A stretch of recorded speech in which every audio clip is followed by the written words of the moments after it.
All right, well, this marks the first of a series of preview videos for the Rainbow Six Siege Pro League season for Stage 1 of 2025. Today we're starting with APAC, um, and we're going to cover all three of the APAC leagues, Oceania League first, APAC South second, and APAC North third. And we're going to also provide I've ordered these teams also kind of like in my personal power ranking as well. So, and we're going to talk about all the teams, go over any roster changes that have been made, and there'll be some teams that probably won't be talked about a lot because I don't know a lot about them, or it's just not really worth talking about them for that long. Particularly in this video, even though this APAC video I'll be talking about three different leagues, it'll probably end up being the shortest one because one is the one I know the least about because the time zone to watch is really bad for me. So, and two, a lot of the teams are just really bad, and I don't really consider worth watching. And I really only watch them if they're playing one of the good teams that I deem worth watching in APAC. So, yeah, starting off with Oceania League, it's running from June 11th to July 25th, 2025, of course. And we're going to start with our two bottom teams from the Oceania Challenger League that came from Oceania Challenger League and qualified to Pro League. We have Saga Esports and Tsushinji Gaming, or TSG. And a lot of these players have been grinding the Australian scene for a long time, and I'm not really sure what the TSG roster will be because they did drop one of their players a few days ago, and I'm not sure if their substitute player is just going to be taking their spot or something because they haven't announced that or anything. But yeah, I don't really expect really much from either of these teams, and I expect to see them at the bottom of the league still.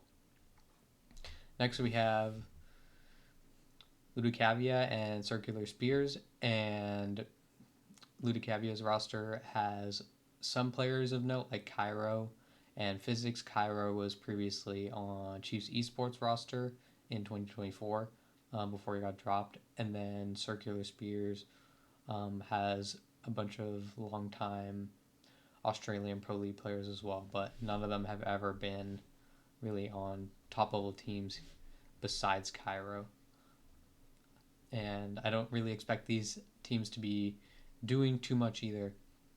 Now the top two teams that came out of CL, we have Outlast, and then we have Aussie LFO.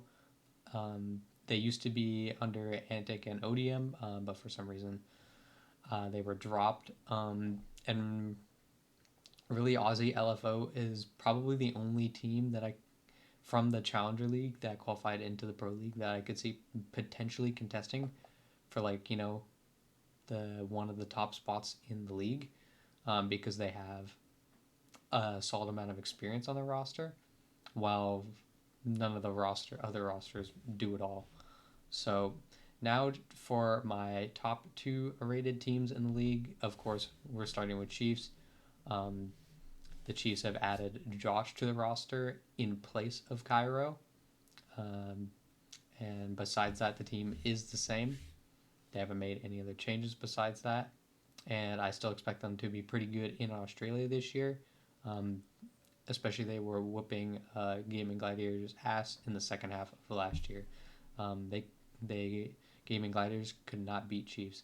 But Gaming Gladiators, which we're going to next, have made some very interesting changes and have gone the route of imports. They only have Brendo and Wettables now from the original Bliss Core, and now they have Croxon and Leighton, who were on a Wild previously, and they picked up Creeds, who used to be on the Into the Breach roster that mainly joined up with Wolves now, which we'll cover more in the EU video, of course. And they still have Titan as head coach. And I mean, this is the roster that, in my opinion, will probably get first place. It's kind of embarrassing if you're going to import three players, in my opinion, and then not get first place still, especially three players from a much more refined region, including their coaches also from EU as well. So I expect Gaming Gladiators to be first, and if they are not first, it's basically a failure, in my opinion. So next, we're going to be moving to APAC South League, or you could just call it the Asia League. It is called the Asia League on Liquipedia, but I feel like calling it the Asia League is kind of weird because you talk about all of Asia there, but this league doesn't include all of Asia. So it's more of like the South. So APAC South starts June 13th and runs to until July 26th. And starting off, we have the last place teams from Challenger League that qualified into Pro League. We have Arrival 7 and then Leighton Dragon Esports. Um, Not really a lot to say about either of these rosters. I don't really know anyone on these rosters, but they qualified to Pro League, so that's why they're here, and they were good enough to make it there. But again, kind of like the bottom placed OCE teams, I don't really expect to see them do too much. Same for these next two teams. We have Team Orchard and Soul Hearts Esport. Um, well, Soul Hearts Esport could do something, but first with Team Orchard, um, they have some players I recognize. They have Macy, who was on Elevate last year, and then they have, or MC, I'm not really sure. I'm sorry if I mispronounced that and you end up watching this. Probably not, but and then they have like Jackie Wu, who's a player I recognize from some other APAC teams. But besides that, this is another team I don't really expect to do much. And then we have Soul Hearts Esport, which is the one team that could potentially do something because this team basically was the old Elevate roster, pretty much. Except they have I9 now, who was on Fury for quite some time, but he finally decided to. I'm not sure if he got dropped or left, but he's no longer on Fury, of course. He now plays with this old ex Elevate Agent Core from, what was it, 2023 when they were under Elevate. So, been some time and they haven't been as good as they used to be under Elevate for quite some time, but this team could make some waves. And then the number one team that qualified out of the Challenger League, the APAC South Challenger League, we have Daystar. A lot of these players were recently on Dire Wolves, um, including their coach Harambe. So yeah, this is pretty much the ex Dire Wolves core with some new pickups. But I still don't really see this team contending with the other top teams in this league because there are three teams that are under like the three largest orgs in the APAC South that I mainly considered to be the three contenders for the number one spot. So the first one's Fury. They have swapped out I9 or Napew, if you know him under that name, for Farlord. I don't know who Farlord is at all, so we'll see how this goes. I know Crit J is probably one of the most slept on players in this league, in my opinion. I think he's actually a pretty talented fragger, especially coming out of a pretty underdeveloped region. Not as underdeveloped as a region like Korea, but pretty underdeveloped still. So I think this roster will be pretty good because I mean they've always contended for the number one spot in the past, and I still think they'll be able to do that just fine. Next we have Elevate. Elevate are the most interesting team besides one other that we'll get to later in APAC because they don't have a single player from APAC. It's all Brazilian players. I think everyone who's watched CG Sports probably at this point would probably know who Psycho is. If you don't, kind of disappointing. But if you don't, Psycho was basically he's like a legacy Brazilian player. He spent his entire career basically on one team, Ninjas in Pajamas. But I mean, before it was Black Dragons, but the original Black Dragons that he was on, with like Julio and PZD and Kamikaze and that, were all in Black Dragons, and then they moved to NIP, and then Psycho has basically been with NIP until now. So they've recently played at Reload. of course, where they actually made top eight, but they only beat two really bad teams to make that top eight. So they were definitely it was a very fraudulent top eight in my opinion, and it got proven right in the quarterfinals when they got bounced very easily by a wild card. And actually, since Reload, they made one roster change. It might be hard to tell because their names are very similar, but they used to have a player named Semper on their team, but they swapped him out for Stemp instead. So yeah, they made a roster change already, um, and it hasn't been that long. And I'm kind of hating on this team only because like I don't really think it should be allowed really for a full team of players from another region to go play in a theoretically easier region just to take the major spots from you know the players who worked hard to qualify through Challenger League and stuff. So or the actual talented players from the region as well that have already established themselves. So of course here with the Brazilian team now being on Elevate, all the APAC players who were on Elevate previously all lost their spots and had to go elsewhere. So yeah, Elevate are definitely a team that exists, and it'll definitely be interesting to watch them because basically Elevate are a you know they get first place or bust team because that's why Elevate signed these guys to consistently go to events and stuff. And if they're not doing that, we all get to point and laugh at them. So yeah. And now for our last team, we have Weebu Gaming, a team, an org you may recognize, of course, if you watch any League of Legends esports.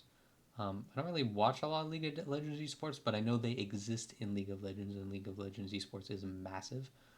So, and I know that it's a pretty big Chinese org, so the boys are finally getting paid. The ex Bleed boys are finally getting paid. So nice to see that, and they have kept Hoven and Reaps from the old Bleed Core. They added Turtsta back, so I mean they basically have him from the old Bleed Core, and they've added Ape and Speakeasy, who were on the old Elevate roster before they got dropped for all the Brazilians. And they have Meepy as their new head coach, and then Mentos is still with the team, but he's on the team now as a coach slash analyst, which I think will be really good for the team actually because I think he's a really smart player. But I definitely think when it came to like performance in the game, I definitely think he was starting to fall behind. But it will be interesting to see as well because I do think in the game Mentalist was an important leader for the team, even if he wasn't putting up good stats. So it'd be interesting to see who will be like leading the team now, um, as like the new IGL. So yeah, I definitely have Weebu as my number one spot, for two reasons. One, because I want to see this team do well. They're from the region, so and they've been the best for a while now in the region as well. And also, we're hate watching Elevate because they shouldn't be allowed to have all those Brazilian players playing Asia League because it's dumb. So now moving on to APAC North, which starts June 15th and ends July 27th, 2025, of course. And um, a team that I don't really know much about and I know no players on is Kinotrope. They're a team that exists. That's all I can say about them. It's a Japanese team. I can say that too. Yeah, not really much else. Don't really expect to see much out of them if they get first place and go to the major. Yep, I'm a fraud. And then we have Mir Gaming. Now, Mir were a part of the Korea League last year, and they are going in with a Korean team again. They had a bit of a weird mix last year of Korean players and like UK players, where they had like Sloth and Blur on the team with like some Korean players, and Sloth was kind of carrying them through some games, but it wasn't enough to beat the teams with like good chemistry, like Fear X and PSG Talon. So this roster kind of has some leftovers from other rosters such as Dplus, Kia, and PSG Talent, and also some players that I just don't really know a lot about. Um, so yeah, just another team that, in my opinion, exists just with some bottom tier Korea talent, like good enough to be in T1, but there's really 2, 3 teams in Korea that are good. Well, really two now, I think, because of this situation with Dplus Kia. So next we have Enterforce 36. Um, don't really know anything about the players on this team. They do have Harper as their coach, who used to play for the Korean Cloud9 team, I think. And they did get Nina away from Scars somehow, and Nina was definitely their best player. And I don't know how Scars let that happen, but I don't know if Nina will be enough to carry this roster. We're gonna have to the other guys are gonna have to show up. So I have them here for now because I definitely think Nina will probably win them some games by himself, um, as long as his teammates even play somewhat decent. So yeah. And then we have Scars. They played recently at Reload. They were very bad there.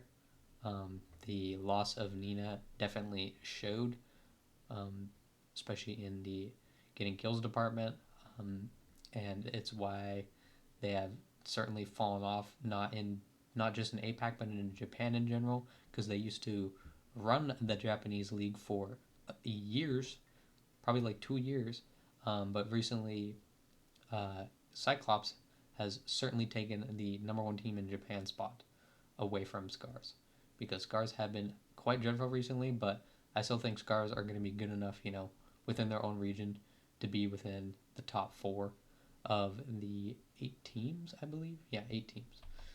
And next we have PSG Talon. They have kept the same roster, and the one change that I have made is now Joker is moving from the analyst position to their head coach, because Fabian has moved on to M80. PSG Talon also recently played at Reload. Similar performance to Scars. Not very good, though I think they're a little better than Scars, but we'll see. I think they're very evenly matched. That's why I have Scars in 4th, PSG Talon in 3rd in my power rankings here.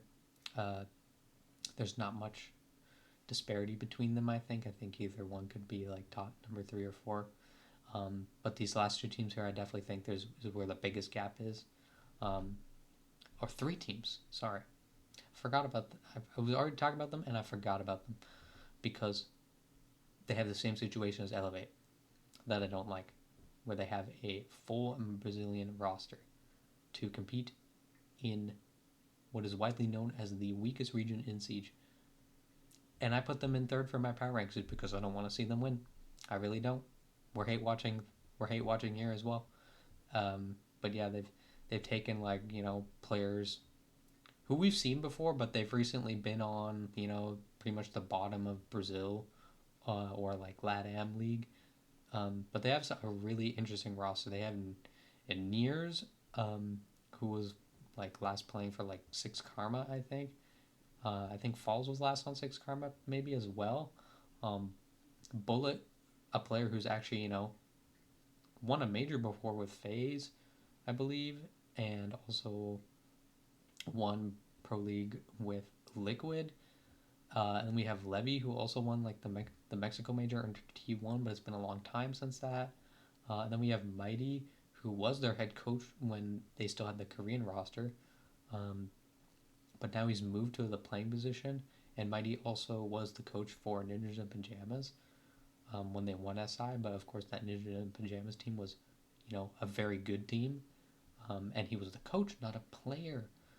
So I don't really get this move, and they don't have a coach listed under their roster. They have PJH as like listed as an analyst. So this is the same situation to Elevate. It's basically first place or bust for this team, and I think the biggest thing that's not fair to the other teams in the region is that these guys are just going to practice, they're gonna practice in Brazil all, off season, and they're just gonna fly out to wherever in Asia they're playing from. In this case, probably Korea, and then play the stage, and then just fly back and practice more in against the best teams in Brazil. So it's this team will probably be getting the best practice out of all the teams in the league, and I won't be surprised if they get first. But I didn't put them in first because we're hate watching. Um, Nothing against the players. We're hate watching though. And now we have CAG. CAG have definitely been like the most impressive team besides one other. Recently, they made the grand final of Reload against Furia, where they lost. They got 3-0'd. Nobody really surprised about that one. But yeah, very impressive recently. This is definitely the best CAG I've ever looked, in my opinion, and probably everyone else's opinion. And I expect them to be, contending for the number one spot in the league. I think the roster is really good. I think the meta is really good for them with the shields being strong. I feel like Anakin has been waiting a long time for this, and I can see that I put Arcali's name down there twice instead of Anakin. They ignored they don't have two Arcalis. One is Arcali, one is Anakin. I'm sorry, Anakin, I didn't put your name there. I should have reread this again.